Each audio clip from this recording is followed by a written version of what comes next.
ఎండలు మండిపోతున్నాయి. అనూహ్యంగా పెరిగిన ఉష్ణోగ్రతలతో జనం ఉక్కిరిబిక్కిరవుతున్నారు.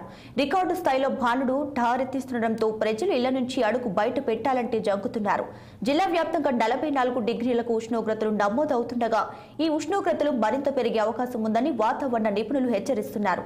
ఇప్పటికే మంచిర్యాల జిల్లాలో 44.1 డిగ్రీల ఉష్ణోగ్రత నమోదు కాగా ఉదయం 11 నుంచి మధ్యాహ్నం 3 గంటల వరకు ఎండల తీవ్రత అధికంగా ఉంటుందని, ఇక మధ్యాహ్నం వేళ వృద్ధులు పిల్లలు బయటకు రావద్దని సూచిస్తున్నారు.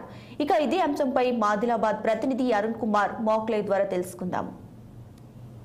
ఎండలు అయితే దంచి కొడుతున్నాయి. మనం మధ్యాహ్నం 12 గంటల లోపే ఉష్ణోగ్రత దాదాపుగా 45కు చేరుకుంది. 100 రోజుల పనికి వెళ్లే కూలీలకు మాత్రం విపరీతమైన ఎండ వేడిమితో అయితే చాలా విపరీతమైన ఇబ్బందులు ఎదుర్కొంటారు. ఇంట్లో ఉన్న వాళ్ళకు కూడా విపరీతమైన ఉక్కపోతతో వేడితో చాలా ఇబ్బందుల పాలవుతున్నారు. మొత్తంగా చూసుకున్నట్టయితే ఏదైతే ఆదిలాబాద్ జిల్లాలో ఈసారి అయితే ఎండలు విపరీతంగా అంటే 46 నుంచి 47 డిగ్రీల ఉష్ణోగ్రత అయితే చేరుకుంది. రైతులకు కూడా ఈసారి ఎండలు విపరీతంగా దంచి కొట్టడంతో ఇంకా అంటే పత్తికి సంబంధించిన ఏదైతే పొలాలకు సంబంధించిన పనులు అయితే ఇంకా మొదలు కాలేదు. ఇది అదే విధంగా చూసుకున్నట్టయితే కోల్బెల్ట్ ప్రాంతాలలో కూడా విపరీతంగా ఎండలు దంచి కొట్టడంతో ఈసారి మాత్రం ప్రజలు ఇళ్లకే పరిమితమయ్యారు. ఇళ్లకే పరిమితం అయినప్పటికీ కూడా అక్కడక్కడ ఏదైతే ఆ వేడిమితోటి ముసలి వాళ్ళకు కానీ మరియు మిగతా చిన్నపిల్లలకు కానీ విపరీతమైన వేడితో ఉక్కపోతతో చాలా ఇబ్బందుల పాలవుతున్నారు. దరిదాపుగా పోయిన సంవత్సరం కంటే ఈ సంవత్సరం మాత్రం విపరీతమైన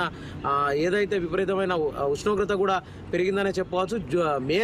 మే చివరి వరకు కూడా ఎండలు దంచి కొట్టడంతో ఏదైతే వర్షాలు కూడా పడకపోవడంతో ఎండలు దంచి కొట్టడంతో ఇప్పటివరకు అయితే విపరీతంగా ఎండలైతే అంటే ఈ ఎండలకు ఉష్ణోగ్రతలకైతే బయటికి రాని పరిస్థితులలో అయితే ఉన్నారు. డాక్టర్ల సూచనల మేరకు ఎక్కువ శాతం అయితే మంచినీరు మరి నిమ్మరసం లాంటి పదార్థాలను అయితే తీసుకోవాలని ఇప్పటికే వైద్యులు సూచిస్తున్నారు. ఏదైతే చూసుకున్నట్టయితే కోల్బెట్లో ఓసీల ప్రాంతాల్లో ఏదైతే ఓపెన్ కాస్ట్ ప్రాంతాల్లో పనిచేసే కార్మికులకు కూడా ఈ వేడితో చాలా ఇబ్బందులు అవుతుంది.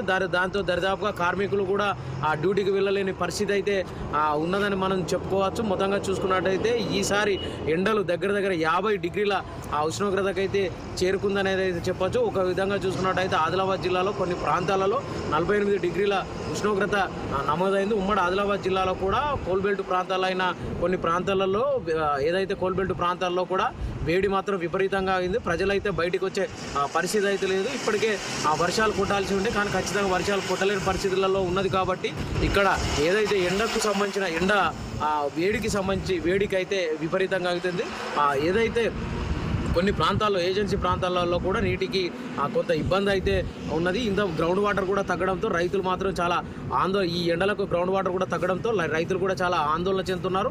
రానున్న పరిస్థితులలో ఏదైతే రైతులు సాగు చేసే పంటలకు ఏ విధంగా నీళ్లు వస్తాయి, గ్రౌండ్ వాటర్ తగ్గడంతో కూడా రైతులు విపరీతమైన ఆందోళన చెందుతున్నారు. ఎట్ ద సేమ్ టైం ఇక్కడ కోల్బెల్ట్ ప్రాంతాల్లో కూడా విపరీతమైన వేడితో కార్మికులు కూడా చాలా ఇబ్బందులు పడుతున్నారు. మొత్తంగా చూసుకున్నట్టయితే ఈసారి మాత్రం ఎండలు విపరీతమైన బీభత్సంతో భానుడి ప్రతాపం అయితే భానుడి సెగ అయితే ప్రజలకు తాకిందని చెప్పవచ్చు. కెమెరా పర్సన్ అజయ్ కుమార్తో అరుణ్ కుమార్, 6 టీవీ న్యూస్, ఆదిలాబాద్ జిల్లా.